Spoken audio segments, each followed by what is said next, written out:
দুনিয়ার মুসলমান, ও বিশ্বের মুসলমান শুনে রাখো, এই দুনিয়ার জমিনে আল্লাহ পাক রব্বুল আলামিন সর্বোচ্চ মর্যাদা দিয়ে এই দুনিয়ার জমিনে উলামায়ে কেরামদেরকে পাঠিয়েছেন। এই দুনিয়ার জমিনে এত সম্মান আল্লাহ পাক রব্বুল আলামিন আলেমদেরকে দিয়েছেন। কাল কিয়ামতের ময়দানে, হাসরের ময়দানে যখন হাসর নাশ কায়েম হয়ে যাবে, সাধারণ মানুষের যখন বিচার করা হবে, আল্লাহ পাক রব্বুল আলামিন প্রত্যেকটা আলেমদেরকে ডাক দিয়ে আল্লাহ পাক রব্বুল আলামিন নূরের পর্দার আড়ালে নিয়ে যায় আল্লাহ পাক রব্বুল আলামিন একটা মুস্কি হাসি দিয়ে তাদেরকে ক্ষমা করে দিবেন।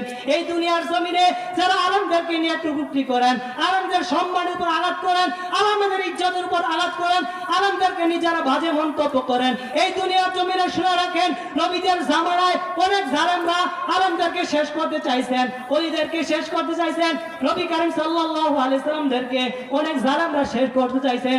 তাদেরকে বলতে চাই, এই দুনিয়ার জমিনে শুনে রাখবেন, ও বিশ্বের মুসলমান খেয়াল করে রাখো, ও বিশ্বের মুসলমান শুনে রাখো, দুনিয়ার জমিনে যারা আলেমদেরকে শেষ করতে চান, আলেমদেরকে যারা শেষ করতে চান, নবীর জামানায় আবু জাহেল পারে নাই, আবু লাহাব পারে নাই, উতবা পারে নাই, শাইবা পারে নাই, হামান পারে নাই, নমরুদ পারে নাই, ফেরাউন পারে নাই, কামান পারে নাই, আমার দেশের প্রধানমন্ত্রী শেখ হাসিনা পারে নাই।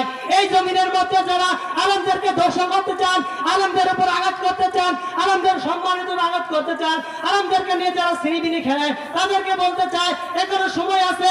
বাংলার জমিন থেকে যারা আলেমদেরকে বই করতে চান, তারা শুনে রাখেন, এই জমিনে বিশ্বের মুসলমানেরা যদি একবার দাঁড়িয়ে যায়, আলেমদেরকে কেউ বই করতে পারবেন না। আর এই জমিনের মধ্যে যারা যত জালেমরা মাথা উঁচু হয়ে দাঁড়াইছেন, তারাই এই দুনিয়ার জমিন থেকে বয়কট হয়ে গেছে। সম্মানিত হাজিরিন, এই জন্য বলতে চাই, সম্মানিত হাজিরিন, দুনিয়ার জমিনে আল্লাহ পাক রব্বুল আলামিন নিজে আলেমদেরকে এত সম্মান দিয়ে জমিনের মধ্যে পাঠিয়েছেন। যারা তাদের সম্মানিত আঘাত করবেন, যারা তাদের ইজ্জত নিয়ে সিনিমিনি করবেন, আল্লাহ পাক রব্বুল আলামিন আসমান থেকে এই জালেমদেরকে ধ্বংস করার জন্য ফয়সালা করে দিবেন। এই জন্য সম্মানিত হাজিরিন, দুনিয়ার জমিনে আল্লাহ পাক রব্বুল আলামিন আলেমদেরকে সম্মান দিয়েছেন। আপনি আমারও দরকার আলেমদেরকে, উলামায়ে কেরামদেরকে সম্মান দেয়া আর তাদের কথা মতো বেশি বেশি করে আমল করা।